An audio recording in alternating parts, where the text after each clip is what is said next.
In the USSR, possession of foreign currency could result in more than just a fine. It could land you in prison. Even holding $10 was considered a crime. And if you exchanged a small amount of rubles for dollars, you risked spending many years behind bars. Those who engaged in currency transactions were called currency dealers. These were people who secretly bought or sold dollars, marks, francs, anything that was considered bourgeois currency. The process itself took place quietly, from hand to hand, on the black market. Sometimes they were students, sometimes hotel waiters, and sometimes well-dressed people with money and connections. Why were they so feared? Because currency in the USSR was a kind of weapon. You couldn't just go and buy it at a bank. You couldn't keep it at home. It was believed that currency was a direct channel to the West, to a hostile world that the Soviet authorities tried to isolate from their citizens. And currency dealers were enemies who violated the ideological order and undermined the economy. But the real reason was deeper. Dollars and marks had real value in the USSR. They could be used to buy scarce goods, such as imported technology, clothing, and medicines. These people were dangerous not only because they broke the law, but also because they essentially created a parallel economy, one that was independent of the state, and the authorities were not going to forgive that. What was particularly frightening was that the punishments for this were disproportionately harsh. Just for exchanging 20 rubles for dollars, a person could be imprisoned for 8 years. And for particularly large amounts and organized activity, they could even be shot. And this was no joke. The authorities could actually execute people just for having dollars. That is why the fight against currency dealers in the USSR was not just a fight against lawbreaking. It was a war for ideological purity, for control, for fear. But among the hundreds of such underground exchange dealers, a name suddenly emerged that shocked even the country's top leadership. One man turned out to be not just a currency dealer, but an entire underground empire. He lived like an oligarch, in a country where you could be imprisoned for $1. He had connections, money, and property that even party officials could not afford. This man was Yuri Rokotov. He was not a party official, did not head a factory, and did not hold positions in ministries. According to documents, he was just an ordinary student, but at the same time, he owned several apartments in Moscow and had access to sums of money that even high-ranking officials could only dream of. His name became a symbol of the fight against currency dealers. But if you dig deeper, it was not just a fight against crime. It was a show trial backed by the interests of the elite. Rokotov himself was born into an intellectual family, studied at prestigious universities, and socialized a lot with foreigners, including in Moscow hotels where rumors about the black currency market were often heard. It was there that he began his activities, exchanging rubles for dollars and helping acquaintances get hold of rare items. Gradually, he became a real shadow tycoon. When the KGB took an interest in his affairs, the scale of his operations shocked even the investigators.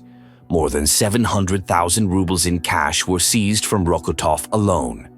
To understand how much that is, an apartment in Moscow at that time cost about 15,000 rubles.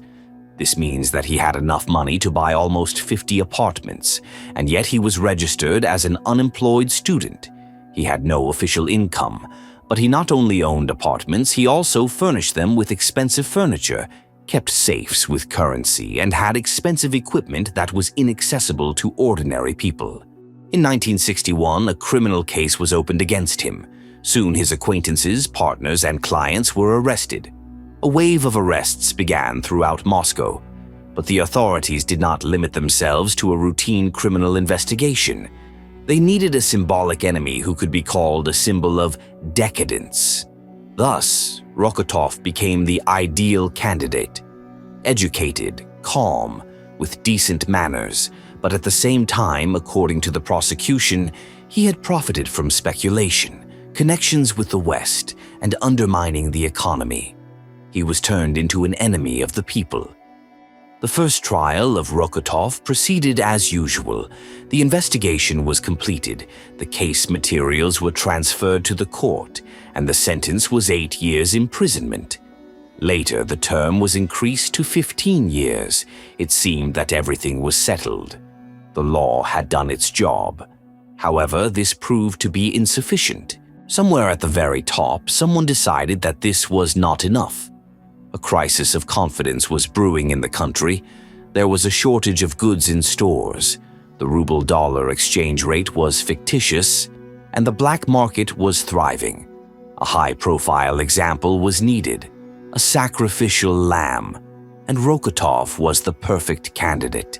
It was at this moment that Nikita Khrushchev, then head of the USSR, intervened. He did not simply express dissatisfaction. He demanded that the punishment be made more severe, and to make this possible, he ordered the law to be changed retroactively. It was an unprecedented step. First, a new law was passed under which currency transactions could be punishable by death. Then it was applied to those who had already been sentenced under the old law, including Rokotov. Such interference violated not only common sense, but also the Constitution of the USSR, which clearly states that a law cannot be applied retroactively. Nevertheless, the Supreme Court reviewed the sentence, which had already come into force, and replaced the prison term with execution. This was a gross violation of all legal norms, not only under Soviet law but also under international law. In essence, the authorities abolished the right to defense and placed politics above the law. Rokotov was convicted under a new law that did not yet exist at the time of his crime. Soviet people were told on television and in newspapers that currency traders were enemies, traitors, and criminals. The state was supposedly protecting citizens from the contagion of capitalism and the influence of the dollar. But behind the loud words lay a completely different truth. In reality, the black market currency exchange served not only speculators. The main clients of currency traders were those who sat in high offices, party functionaries, officials, diplomats, and security forces. It was they who used the services of people like Rokotov the most. According to classified data, more than 70% of high-ranking officials secretly exchanged currency through the same currency dealers who were later publicly tried and executed. It was a deeply duplicitous situation. Some used the dealers to obtain dollars for purchases abroad, while others were executed in a show of force to create the appearance of a struggle. In Rokotov's case, there is even an episode that they tried to hide. The materials initially mentioned the children of diplomats and KGB generals who participated in the deals, buying equipment and clothing for dollars. But at the trial stage, all their names disappeared. They were simply crossed out. It turns out that the real fight against currency was not directed against the system, but against individual, inconvenient figures. It was a spectacle in which it was necessary to appoint the guilty and show society, "We are fighting." And those who really used currency remained above suspicion. The authorities were not afraid of dollars as such. They were afraid that currency gave people an alternative, the opportunity to influence life not through the state, but through money. And that meant a loss of control. So the Rokotov case is not just a story about currency exchange. It is about the system's fear of freedom of choice. At the time, no one thought that a simple currency transaction could result in a long prison sentence. But in Rokotov's case, things turned out differently. The system began to operate in a new way, harshly, demonstratively, without mercy. Not only large currency dealers were targeted, but also ordinary people who did not even realize how serious it was. One girl, a student, received 13 years in a strict regime prison simply for transferring $50 to an acquaintance. She did not sell it, did not exchange it. She simply transferred it. Prior to this, she had no criminal record and no connections to the currency market.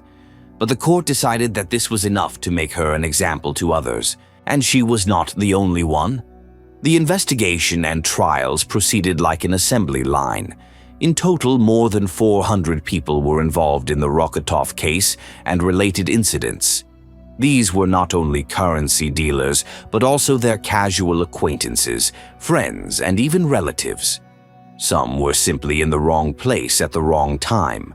Some exchanged money at the airport before a trip. Some bought jeans from a foreigner. This was enough to fall under the article. Many of these people received real prison terms, from several years to a lifetime of stigma. Some could not withstand the pressure. There were suicide attempts and some died in prison. The system made no exceptions.